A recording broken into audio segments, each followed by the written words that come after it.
Good afternoon. Welcome to our lecture series. It's our great pleasure to have Dr. Peng Peng today here to share his research on early Chinese investment casting. Dr. Peng Peng is currently an assistant professor in cultural management at the Chinese University of Hong Kong. He graduated with a PhD degree from Princeton University and previously taught at Pace University and the University of Minnesota, Twin Cities. His research centers on the art, archaeology, and material culture of ancient East Asia. His book, Metalworking in Bronze Age China, The Lost Wax Process, which was published last year, is well received in the academic world. He is now working on his second book, Bronze Casting in Early China, in addition to several other research projects.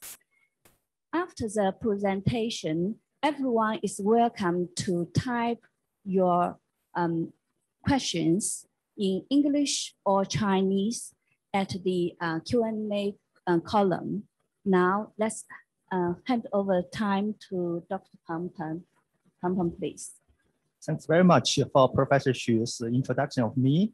It's my great pleasure and honor to be here to give this talk for the RPCAA lecture series. Hello, everyone. So today my topic is about early investment casting in the pre-Han China and its cultural frontiers. As we know, the scheme of the lost wax model lies at heart of the investment casting, with its most well-known form as a lost wax process. In the past 10+ years, it has been hotly debated whether the lost wax casting existed or not in China before 221 BC.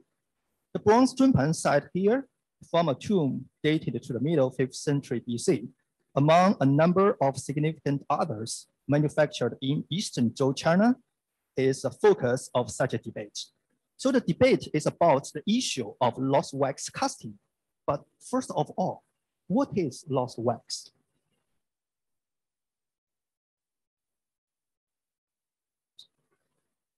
So this diagram here explains one of the simplest forms of lost wax casting. To cast a solid horse figurine, the founder begins by making a wax model of the horse. A venting system composed of wax rods for the pouring of metal and the venting of gases is attached to the model. Subsequently, an investment mold made by piking clay all around the wax model is then baked, during which process anything made of wax melts away from the mold.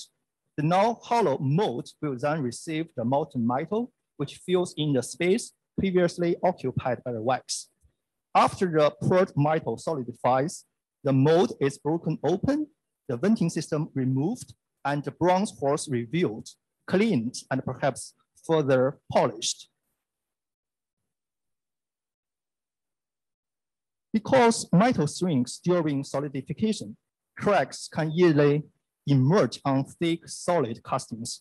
To prevent shrinkage and to conserve metal, clay cores held in position by metal chaplets can be added within the casting to create a hollow form, exampled by this bronze cat in the British Museum. Now look at the diagram adopted by an art historian. A founder who wishes to make a bronze cat begins by making a vaguely cat-shaped clay core, like number 1. This core is then covered with a layer of wax, and the wax is giving the exact shape desired for the finished cat. So the result is a wax cat with a clay core, like number 2. A mold is constructed by piking clay all around the cat. When the mold is baked, the wax is melted out, but core remains in place, held secured by pins called chaplets, like number 3. The mold is then turned upside down and the bronze is poured into the space previously occupied by the wax, shown as number 4. So once the metal has solidified, the mold is broken open to reveal the casting. It's a bronze cat with a clay core. Before 1960s, most scholars took it for granted that the founders in Bronze Age China used the lost wax process to produce ritual bronzes, such as these examples in the collections of COHK Art Museum. However, late scholars have figured out, most early Chinese bronzes like these were made not by lost wax, but by the section mold casting. This diagram shows how the section mold casting could have been used to cast the bronze vessel on the right. First, a model has to be made. Then clay was packed around the model and removed in a manageable number of sections. The most sections were then reassembled around a suitable core, and thereafter the molten bronze was poured and finally solidified in shape. Compared with section mold casting, the primary benefit and advantage of the lost wax process lies in the stage of the mold construction. Because mold sections do not have to be removed from the model, the lost wax process is theoretically capable of casting objects of any shape, even those with heavily deep undercuts, like this example. It's from the pre-Columbian South America. However, behind the theoretical elegance and the simplicity of the lost wax process is much skill in its application. The lost wax caster is actually not completely free from shape constraints. To avoid trapping air when the mold is filled with metal, the venting system becomes correspondingly more complex if the shape to be cast is more intricate. And even a simple vessel like this, a very simple container, as you can see, it requires a very complicated venting system like this. Also, the more complicated the shape to cast by the lost wax process, the more complicated and tricky the venting system is. And elaborate venting also adds difficulty and challenge to post-cast finishing, illustrated by examples similar to this that we usually encounter in the art foundry. The lost wax process is simple in principle, but tricky in practice. When teaching at US, I usually guide students as research tour to a bronze foundry, a workshop in the week after the theoretical introduction just summarized to you. The reason is simple, because only in the metal foundry, in the modern metal foundry, could students find what's going on in a workshop looks bewilderingly complicated. I'm still looking for such metal foundry in Hong Kong, and hopefully I could locate a next one soon here to get students about how to conduct bronze casting. So only at the workshop at the foundry, we can understand that the metal casters actually do not work from the textbook diagram. They do whatever it takes to make a particular object. The layman's understanding of the lost wax process is highly unrealistic abstraction, far removed from the realities of the workshop. Compared with the section mold casting, the lost wax procedure, moreover, has some apparent disadvantages. For example, founders are unable to inspect the interior of the enclosed investment mold to detect potential defects before casting. More importantly, the wax model as the artist's original will be lost during the operation. So it's called the lost wax, right? And in that case, a new model must be made if another product is wanted, or if an accident happens before or during casting. So to avoid the permanent loss of the original model, the indirect lost wax casting process was invented by borrowing technical elements from the section mold process. This method maintains the original model through the use of a permanent section mold, which can yield any desired number of wax models that are to be cast in a given shape. The lost wax casting we see from such modern art foundry like this is almost unchangeably the indirect process. And this diagram illustrates the indirect lost wax casting, which in nature, as I just described, is a combination of the direct lost wax casting and the section mold casting. So it combines the advantages of the two processes, direct lost wax process and section mold casting.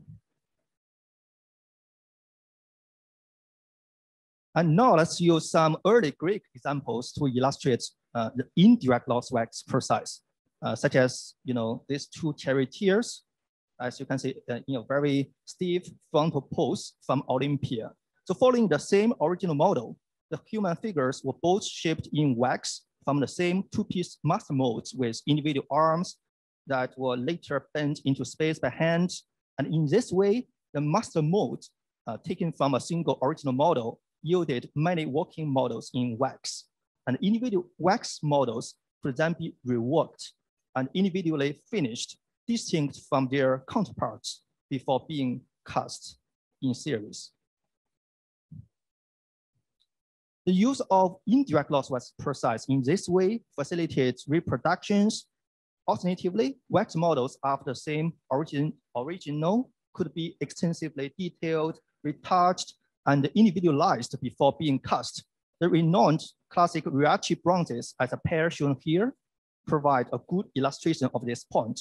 Almost identical in head, body outline, and posture, as you can see here, the two nudes were apparently based on a single original model, yet they differ in appearance, in spirit, and musculature, apparently due to extensive individual work on the wax working models, especially as you can see from the head, and you can see more details here. This is a close-up of their heads.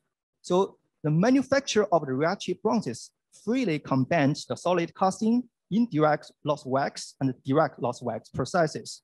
The procedure for making the Riachi bronzes, as Robert Bagley points out, raises the possibility of a sort of customized mass production in which contributions to the finished work might have been divided between different workshops and even different cities. They also provide inspiration for the study of lost wax casting in Bronze Age China. Before getting back to China, it's important to dispense with the idea that the lost wax process is a simple thing. The problem part of this term is the, which seems to indicate that the process is uniform when in fact a variety of methods were used. Again, the bronze caster does not work from a single textbook diagram. He or he does whatever it takes to make a particular object. The layman's idea of the lost wax process is an unrealistic abstraction, very far removed from the realities of bronze foundries. At this point, it's very important. I'm stressing here once again to arouse your attention. Now, let's get back to ancient China. Documentation of lost wax casting in China does not appear until many centuries after the start of the Common Era. And ethnography likewise contributes almost nothing to the study of early bronzes, because no casting tradition known to ethnographers approaches ancient Chinese bronze casting in scale or complexity. For early China, questions surrounding lost wax casting can be answered only by artifacts and other related archaeological materials. So in academia during the past 1.5 decades, a number of students, in bronzes have seriously questioned the existence of lost wax casting in the Bronze Age China. As my article and the book shown here have argued, the evidence for the existence of lost wax technique in Bronze Age China based on unquestionable lost wax castings from the Eastern Zhou period, at least, is incontrovertible. The most familiar example of lost wax casting traditionally understood, recently much questioned, and finally verified by our research is a bronze Zunpan site. The tomb yielding this masterpiece was discovered at Suizhou in the south of the Chinese Central Plains here, as you can see in the red dots. It's actually the richest tomb so far known in the Bronze Age China. Surprisingly, the person buried there is never mentioned anywhere except in inscriptions from his own tomb. His title is Marquis Yi of Zheng, the ruler of the local state of Zheng. So the received text has never mentioned about the state of Zheng, but historians and archaeologists nowadays, they think it's probably they are the name of Sui, the state of Sui. And here you can see the tomb itself is kind of monumental, and you can see how huge it is. And more impressively, this single tomb contains 22,000 pounds of bronzes. So it's the richest one in the Bronze Age China. Of the more than 4,000 bronze artifacts discovered in the Marquis's tomb, the Zunpan site is by far the most delicate and complex. The vessel site is likely created for an earlier Marquis whose name was erased and replaced by that of Marquis Yi, a fact that underscores the tremendous value of the Zunpan, even in its own time, even in the time of the Marquis Yi in the 5th century BC. And here you can see the initial version is Zhenghou Yu Zhi Zunpan. So it's a Zunpan site for the Marquis Yu of Zheng. But a final version, as you can see, is changed to Zhenghou Yi Zuo Chi Yong Zhong. So it's become, the object for Zhenghou Yi, the Marquis Yi of Zheng. And the vessel site is combined, as you can see here, with two vessels. It's a Zun container and a pan plate. Zun was used to contain wine and the pan to contain water, either hot or icy. However, we have a question here. So among the thousands of bronze items discovered in the tomb of Marquis Yi of Zheng, the Zunpan site seems to be one of very few, if not the only piece, with confirmed use of lost wax process. Considering the complexity and delicacy of the lost wax cast, the components on the vessel site, we can infer that this technique was quite advanced during that time in China. So why then was it not used to cast most other bronze items of the time? In other words, why the Eastern Zhou Chinese bronzes were still mainly cast by the section mold process? Let us review this issue within a larger context.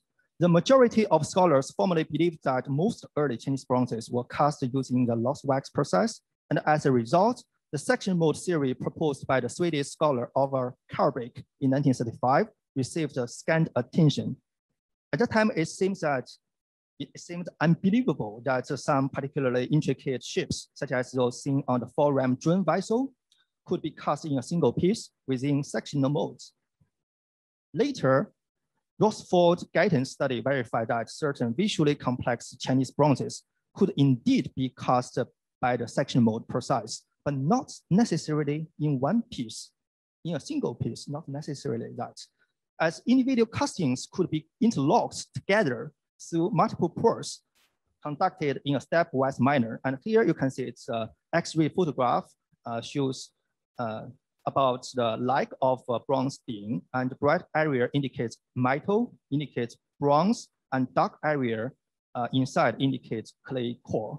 And you can see here the metal actually is not a single piece. It's a combination of multiple pieces interlocked together.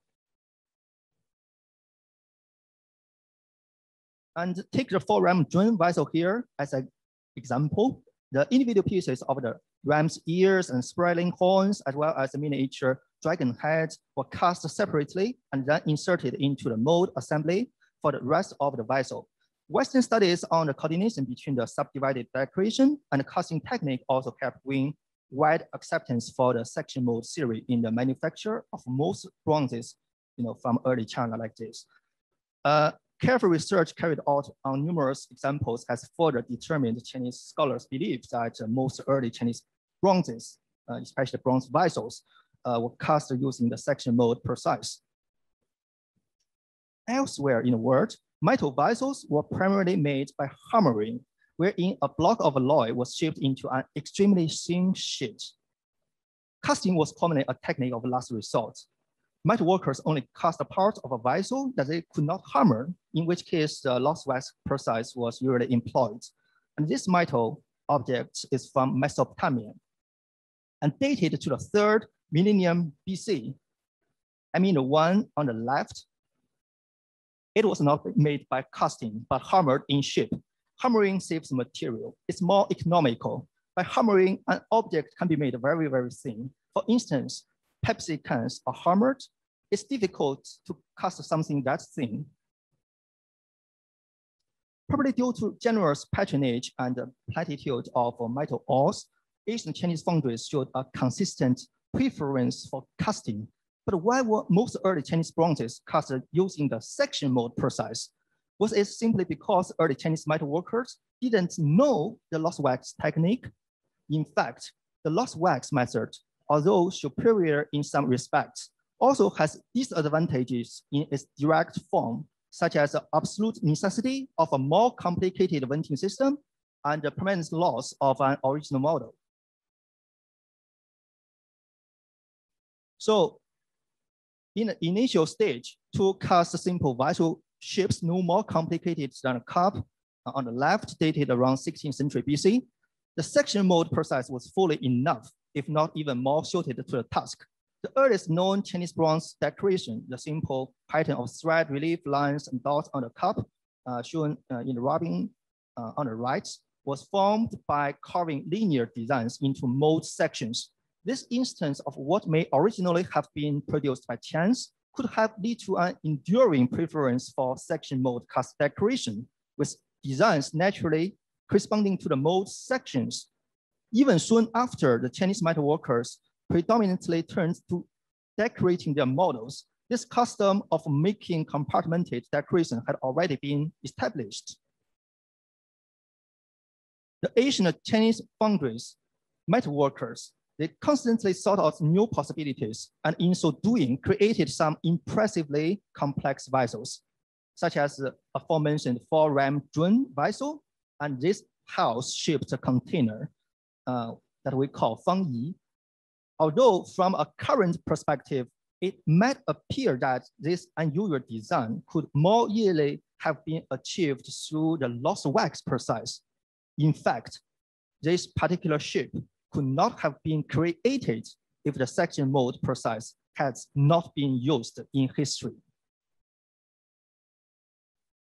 The Zhengzhun Pan makes it clear that early Chinese foundries still relied on the section mode process even after they had succeeded in employing the lost wax process with great sophistication.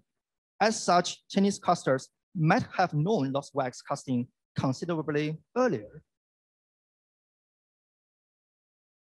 In fact, early northerners on Chinese frontiers may have employed lost wax casting as early as the late 2nd millennium BC. Evidence in the form of intricately formed animal head dagger pommels unearthed in northern Hebei and Shanxi provinces attest to this possibility. As you can see here, very intricate spreading like horns for the animal, as you can see from the handle, from the pommel of this knife. So although the section mode process could also have been used to fabricate such featured items through the use of detachable model components, stylistically, such items, such objects are likely to be lost wax castings affected by Karasuka culture, by the Karasuka craftsmen in the far north during the late 2nd millennium BC.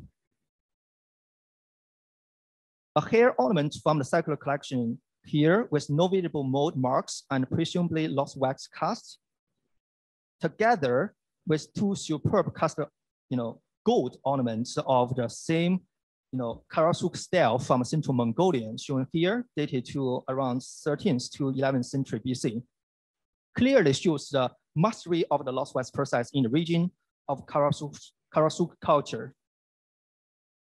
And given the proven technical exchange between the Eurasian steppes and China, attested by the horse-drawn chariot and so on, as well as the likely use of the lost wax process in the northern zone as early as the Anyang period of the late 2nd millennium BC, the prestigious art historian Robert Bagley pointed out that Chinese metal workers may have known of the technique of the lost wax technique long before they chose to make any appreciable use of it.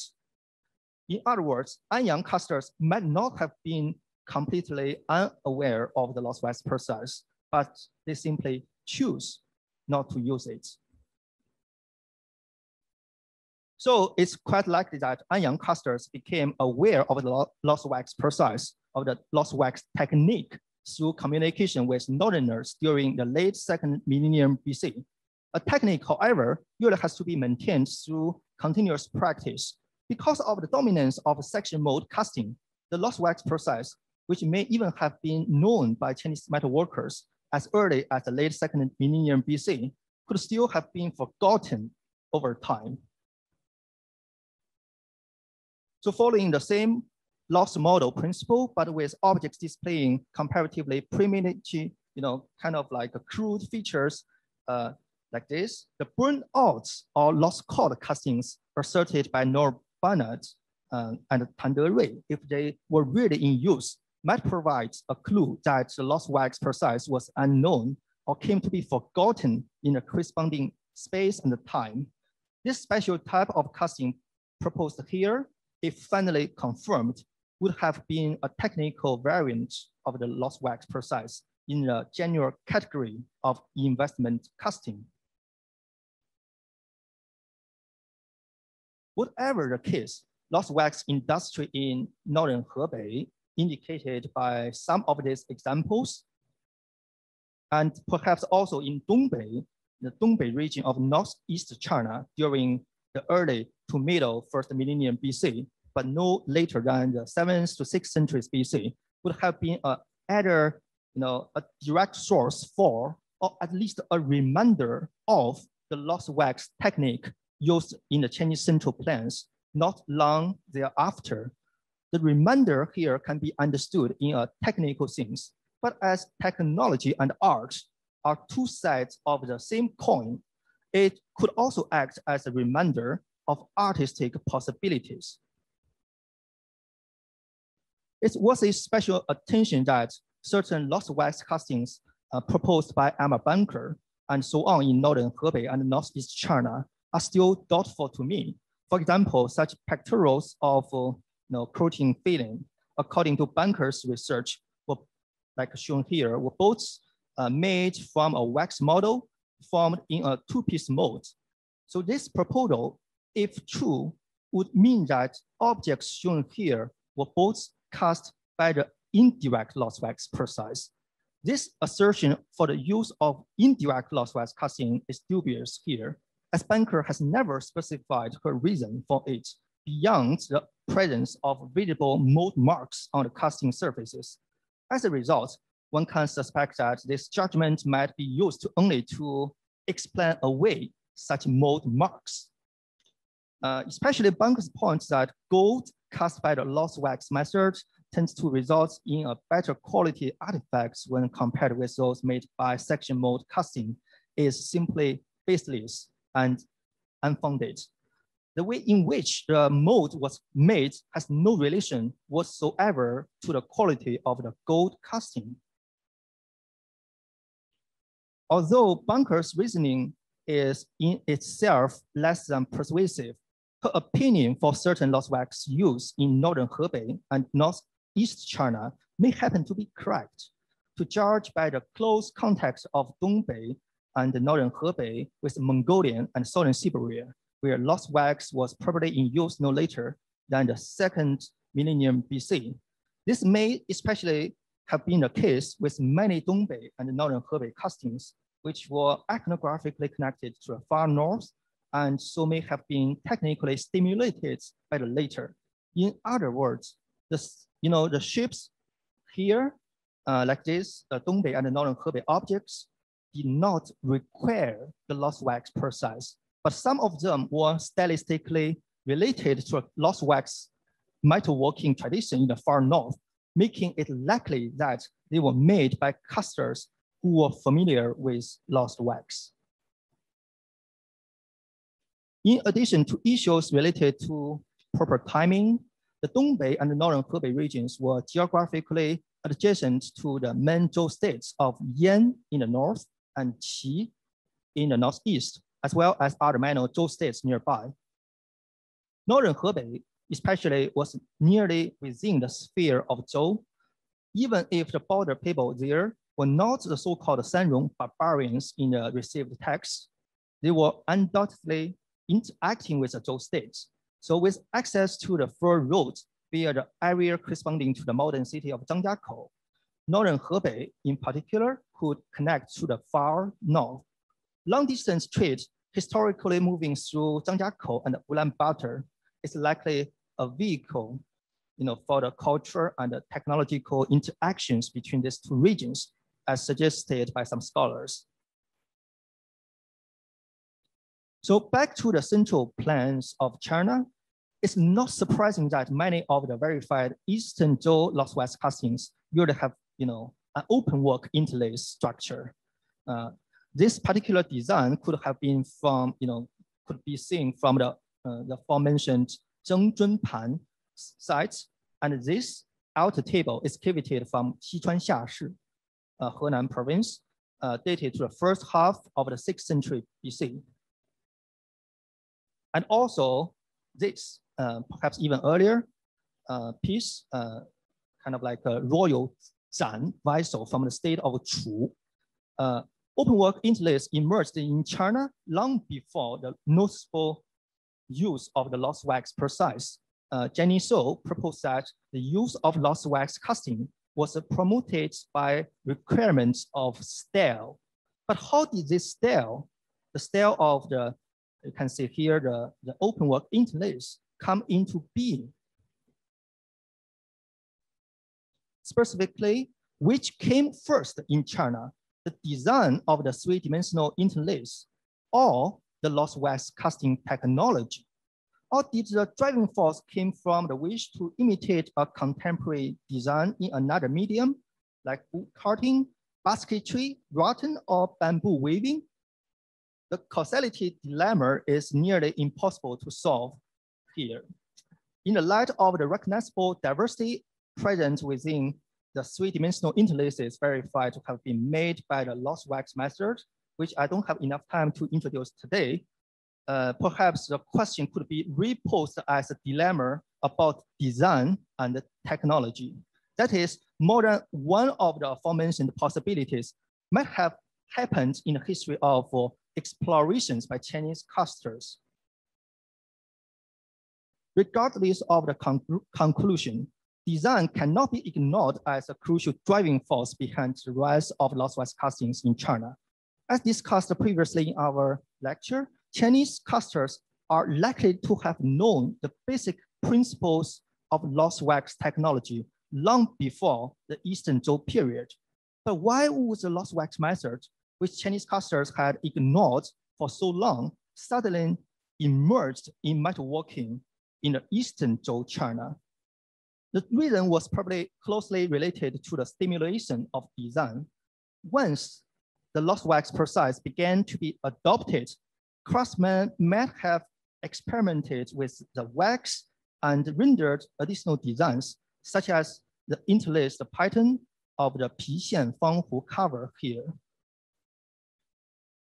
And here is the close-up of the Fanghu cover to display more details of this particular technical style. The style we can see as a product of the lost wax technology. As we know, any technique must be maintained through continuous practice. Because of the dominance of section mold casting, the lost wax process, which may even have been learned by Chinese metal workers during the early Bronze Age, could still have been forgotten over time. The rise of lost wax casting in the late Bronze Age China must have occurred for reasons other than the acquisition of technology alone. So during early Bronze Age, Chinese casters must have seen the possibilities and not merely the limitations of the section mold process, and gradually devised intricate bronze vessels of significant technical merit like this. Yet it seems that in late Bronze Age China, some particular artistic goals appeared, especially in the southern Chinese Central Plains, where decorative effects imitative of lacquered wood or basketry may have been actively pursued by the makers of multi-layered, high-relief openwork castings, such as this bronze altar table manufactured no later than 552 BC, the middle 6th century BC, in other words. And of course, the rim appendages of the Zhengjunpan sites. It was probably the force of design that finally made the lost wax technology attractive to Chinese casters, regardless of which of these factors played the decisive role in the adoption of the lost wax process in China. One thing worth thinking about is how important is the origin of the lost wax process? Was its arrival an earth-shaking development or just a trifle? In any case, it's clearly wrong to consider the lost wax technology as the only right way to cast bronzes, in which case the Chinese casters used the wrong way because they did not know the right way. In a broad sense, my research provides a study on the concept of norms, which many art historians and archaeologists constantly rely on, but seldom examine or define. If we accept the lost wax process as a norm in casting technology, Chinese casters must be regarded as favoring a wrong technology, even they could use the right technology marvelously, even though they could use a superior technology marvelously embodied by this vital site. So my research aims to show that a norm is in many ways a fiction that distorts our understanding of art, technology, and civilization, and confuses us with logical problems of our own making. In respect to the lost wax technology and the related design, actually, many questions remain unanswered, and some have yet to be asked. My newly published book shown here has analyzed how the lost wax process was used in each confirmed casting of its type from Bronze Age China. As just discussed, many of the lost wax examples from the Central Plains of China, especially the earliest, incorporate three-dimensional openwork interlace. It's precisely the openwork interlace like this attracts scholarly attention to the issue of lost wax casting, but it does not necessarily follow that all the lost wax castings from Bronze Age China are exclusively of this particular design, because the lost wax process may not leave any telltale traces. It remains unclear whether it was used in other types of castings. For this reason, providing a statistically based argument on the issue is impossible. We cannot say, for example, that most lost wax castings in Bronze Age China have openwork interlace. We cannot say that. In fact, some castings that use the lost wax process were probably not rendered in three-dimensional interlaced form. The most convincing sample of this refers to the 46 realistic life-size bronze waterfall, with one of them shown here, unearthed from the mausoleum of Qin Shi Huang, who, as we know, reigned as king and later emperor as an emperor of Qin from 247 to 210 BC, and his mausoleum was constructed from his enthroned year to 208 BC. A comprehensive study by Shao Anding indicates that lost wax technology was used to manufacture the waterfall from the mausoleum of the first Qin emperor. Shao's evidence includes the absence of section mold casting marks from even the dead angles like this. Apparently, the multi-layered feathers from the tail of waterfall are intricate configurations that do not permit the easy withdrawal of mold sections. And we also see the innovative use of chapters chap plates. Chap plates, you know, it's similar to the spacers in the Chinese casting, but actually it's kind of long nails that we see from the lost wax castings in the Mediterranean world. And also here we also notice innovative use of armatures, also comparable to the lost wax devices used in the Mediterranean world, in the regions surrounding the Mediterranean Sea. The inner surface of the body of the number 10 swan and number 10 waterfall in particular reveals obvious brush marks like this. If you cannot see it clearly, I'm showing you the close-up of this feature. So this is a feature usually seen on life-sized statues in the Mediterranean world, suggesting that the indirect lost wax process was probably used to make the body of the waterfall. So indirect lost wax, very different from direct lost wax process, right? Direct lost wax process has already been witnessed by the Zhengzhun Pan and other castings we talked before, but here you can see it's evidence for the indirect lost wax process.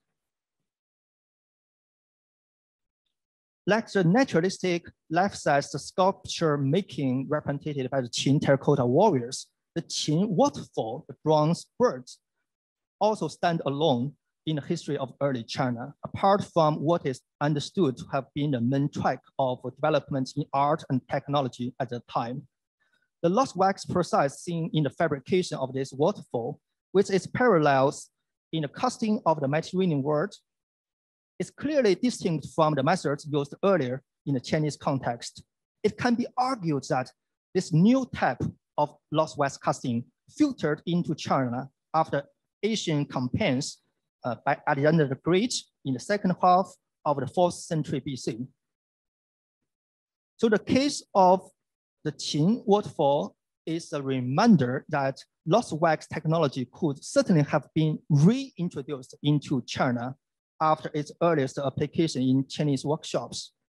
As we can see, not all lost wax casting processes in use in early China necessarily represent the same technological tradition.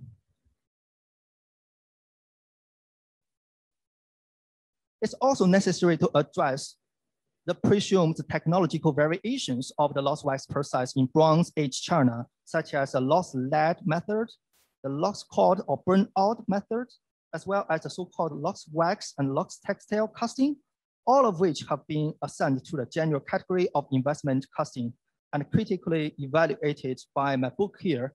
As I was told not to talk too long, maybe I can stop here. So if you are curious about these various applications of investment casting, you are encouraged to read my book here, or we could talk about that in the Q&A section.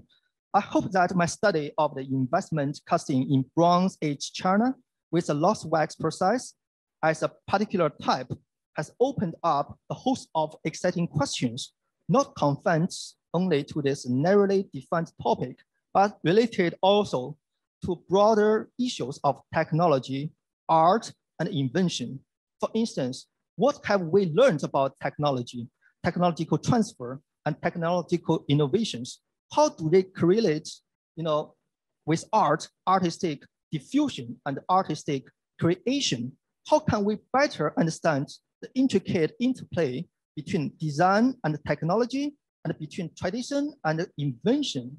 I believe future discoveries will enrich the broader picture I have drawn here and provide more evidence for the exciting questions in the context of Bronze Age China. Okay, so my lecture will end here. I'm privileged to give this lecture, and thanks so much for your time being here with me.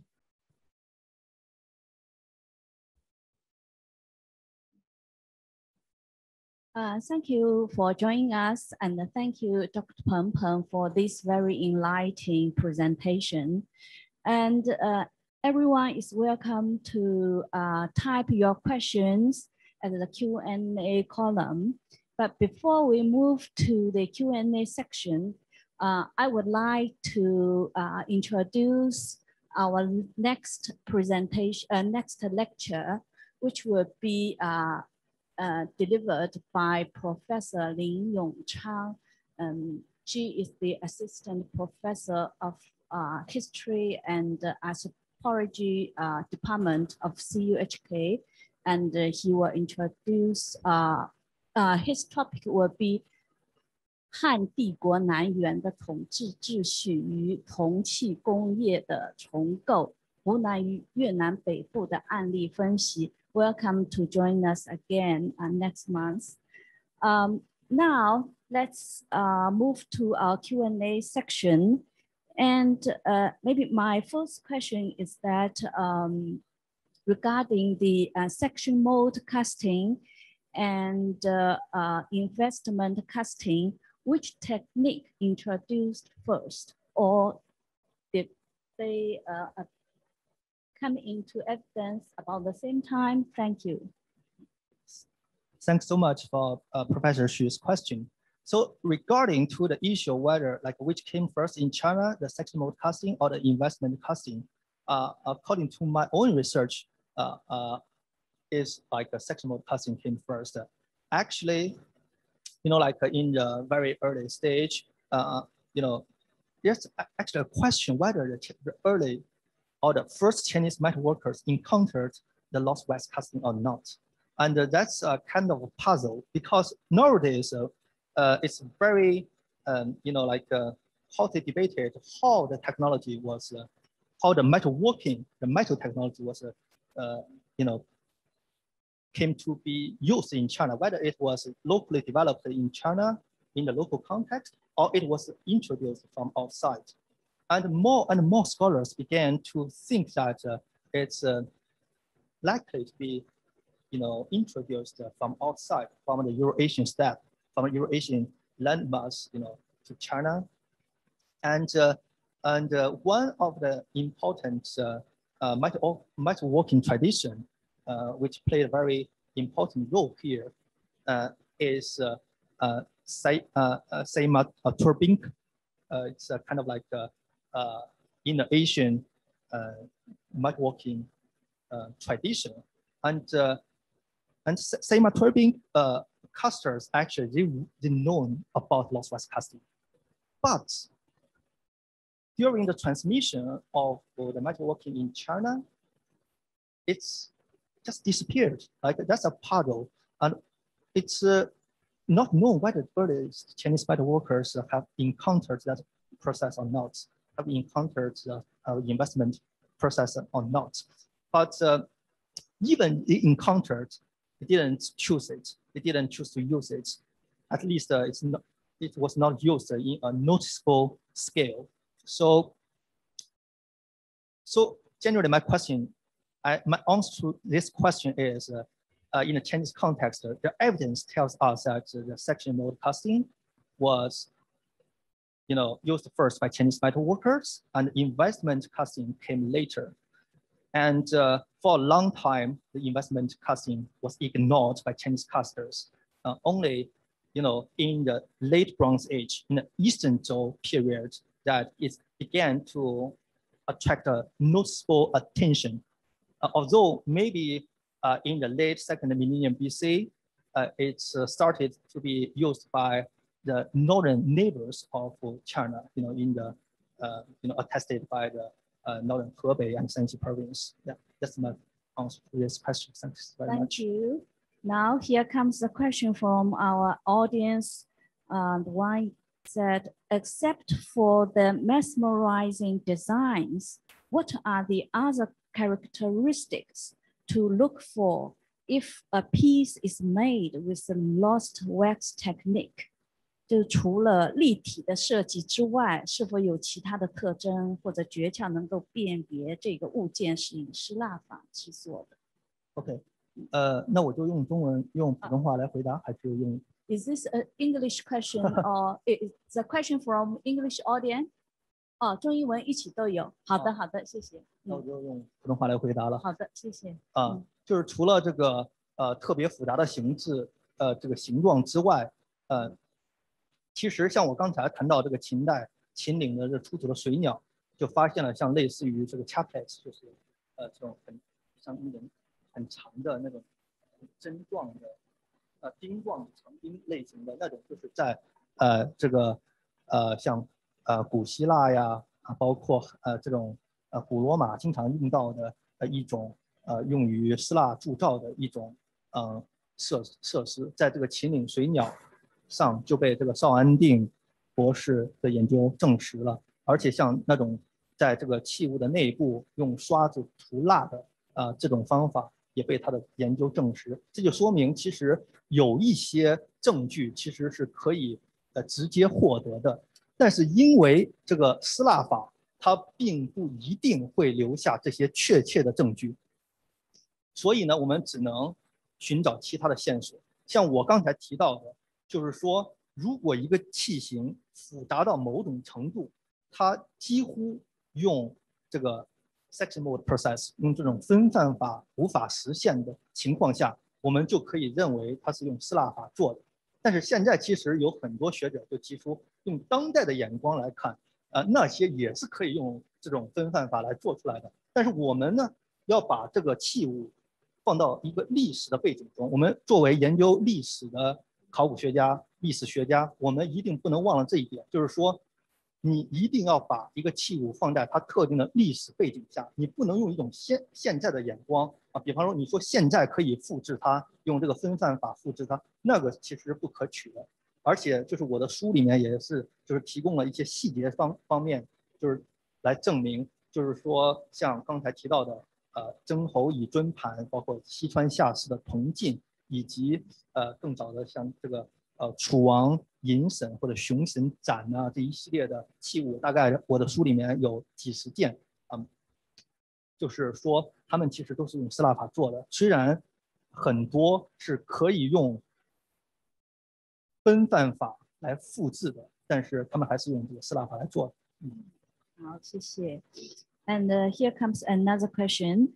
Thank you, Professor Pan. I'm curious about how many cases found by now were confirmed to be made by lost wax in Bronze Age China, and to what extent the lost wax process was applied in the daily metalworking. Thank you. Okay, so this is a question posted in English, so I will answer in English.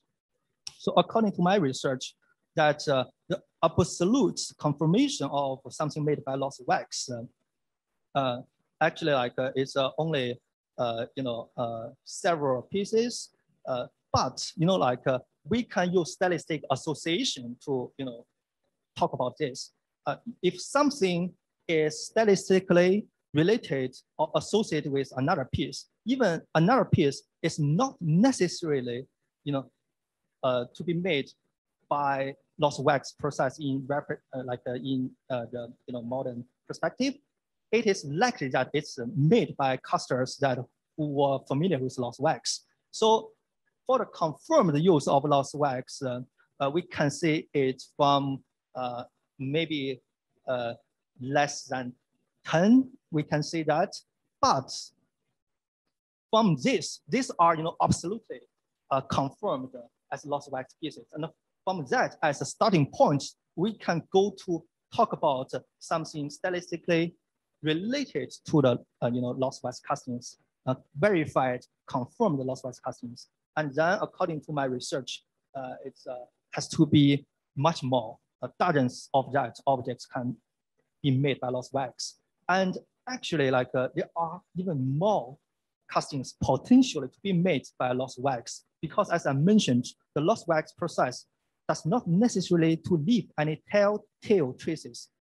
So we can only talk about those with either confirmed use of lost wax process or nearly have been confirmed based on the stylistic grounds. And we have to be cautious that there may potentially be more pieces of bronzes cast by the lost wax process. But still, I need to remind the audience that the major process, the process, early Chinese casters rely on is still the section mold process. That's the mainstream, predominantly used process to make most of the bronzes we see from early China. But we have to be still, being open-minded that there may be more potentially lost West castings from the early Chinese context. Yeah, that's my answer to this question. It's a very good question, actually. Thank you. And here comes another question that actually I'm also very interested. On some of all those rectangular bronze plaques are textile pattern. Is it lost textile casting? And what is the process?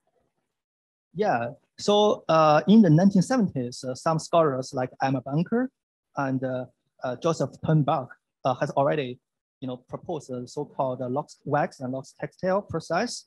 And they argue that this is a variant of the lost wax process and also belong to the general category of investment casting, because they argued that it's kind of like a wax and the textile combined together, and both can be discharged from the mold, right? Like a wax, textile, if you enclose them, you invest them with a mold, and the wax can melt out, the textile can be burnt out and removed from the mold. So according to them, this process is kind of like a variation of lost wax casting and has used to make some pieces, especially in the north of China, in the so-called northern zone of China. My research actually has not confirmed this hypothesis. Actually, this proposal has recently been criticized by some scholars like Zhou Weirong and Huang Wei, those scholars. But actually, the reason given by the critics to me is not very solid, because they say that this is not something used because if the lost wax and lost textile were used, the pattern would be, the side with pattern would be, attached with textile, something like that. But although I don't agree with that critic, I think it's still, we need to still keep an open mind that this is not a confirmed process. This process is not confirmed yet, and we need more evidence to confirm or verify this process, the so-called lost wax and lost textile process. Yeah. Thank you. I need to make up, if you are curious about this, I actually also discuss this in my book, and you can also refer to my book for more details, because today, without the images, it's hard for me to describe very clearly. So if you are curious about this problem, you can read my book. And in my chapter, actually the second last chapter, talking about the, actually my last chapter, I talk about this issue in details. Yeah. Thank you. And here's a question. From a caster perspective, does the selection of steel on lost wax casting or section mold casting related to convenience in production?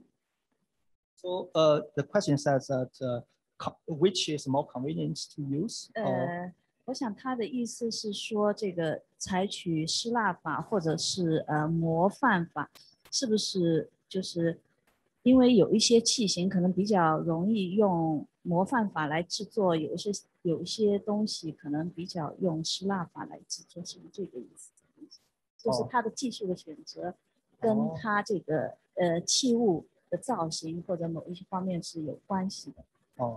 对，这个问题我们可以这样来思考，就是说，当早期中国的这个 casters， 他们一旦使用了这个分范法，他们就比较依赖于传统，就是说这个技术或者艺术上的惯性是经常存在的，它就是比较依赖于这种传统的这种方法。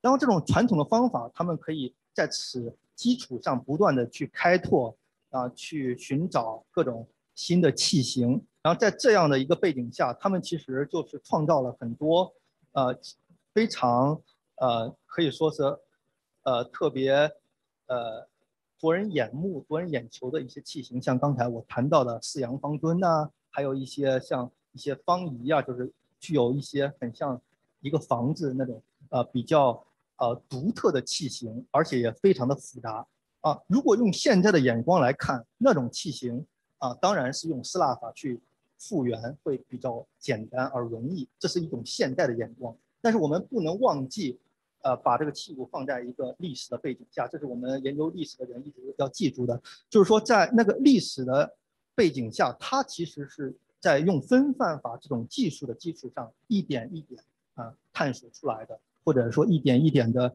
这样我们可以称之为开发出来的这种这样的一些造型创造出了一些造型，所以它是属于分范法技术的产物。这种造型这种造型虽然用现在的眼光来看更容易用丝蜡法来复原，但是在历史情境中，它其实是分范法的产物。谢谢，就是把这个东西放回到它原来的这个历史背景当中去考虑，应该是才能够更接近这个事实的真相。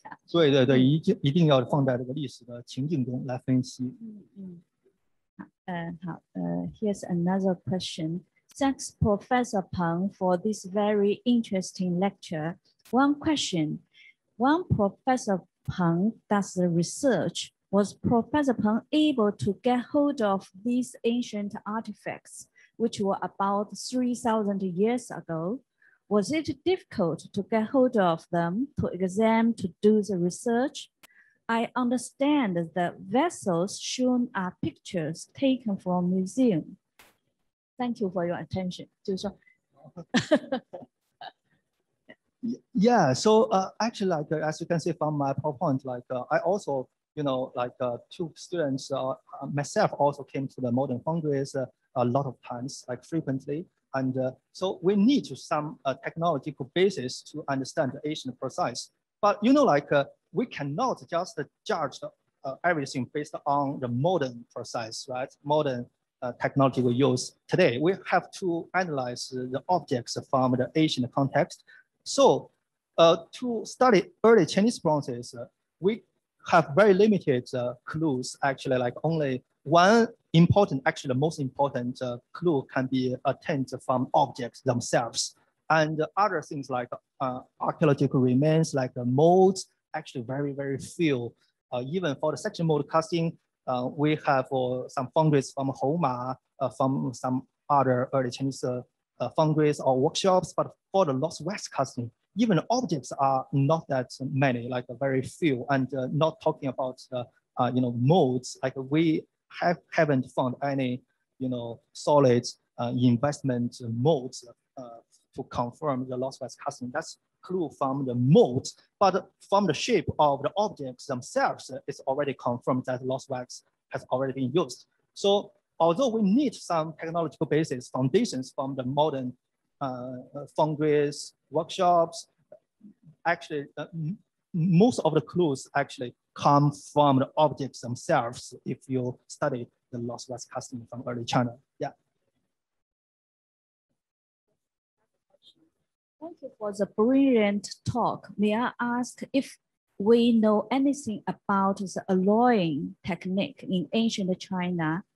And did it differ from the alloying technique in other areas in the Bronze Age? Yeah, talking about alloying. So first of all, the alloying process, first of all, it's actually has a very little, actually I can see nothing to do with construction of mold. So we cannot judge something as lost wax or section mold cast based on the alloy. That provides actually almost zero information about it was a section mold cast or lost wax cast. But about alloying process, like alloy in early Chinese metalworking, that's a very significant issue. The issue itself is significant, although it has little to do with the lost wax issue. So scholars always especially the metallurgists, they proposed they're actually a kind of an evolution of alloy. Actually, at the first stage, it's a red copper, the native copper, and then when it became to be alloyed with arsenic. Arsenic is kind of a poisonous, so later it was given up, and so casters began to adopt like tin, lead, this kind of elements to actually ores to make the bronze, and so the copper arsenic is really regarded as a experimental stage or the very early stage for the bronze casting. And so people think if China didn't have a stage with arsenic alloy, arsenic copper, it will be pretty sure that the metallurgy was introduced from outside. But recently, like the arsenic copper has been actually discovered from a number of archaeological sites, especially in the northwest China. And this issue has been studied by many prestigious scholars like Mei Jianjun and Qian Wei. And those scholars actually prove that the arsenic copper was actually used in, at least used in the early northwest China. And but this is actually a very significant issue. We need further evidence to explore. But still, this issue has very little to do with whether a mold was constructed by how it was constructed, whether it's an investment mold or it's a sectional mold. These two issues are not very much relevant to each other. Yeah. Okay, thank you. So it's the last question. Thank you. Thank you, Professor Peng, and for your time and the effort, and thank you everyone for participating in this lecture. We look forward to seeing you again next month. Thank you. Thank you very much. It's my great pleasure and honor to give this lecture, the talk for the RPCAA lecture series, and thanks so much for all of your time. And I think here comes our poster of next lecture again. And you're very welcome to register by scan the QR code, or we also have, you can also register through our official website. Thank you, and have a good weekend. Thank you. Thank you.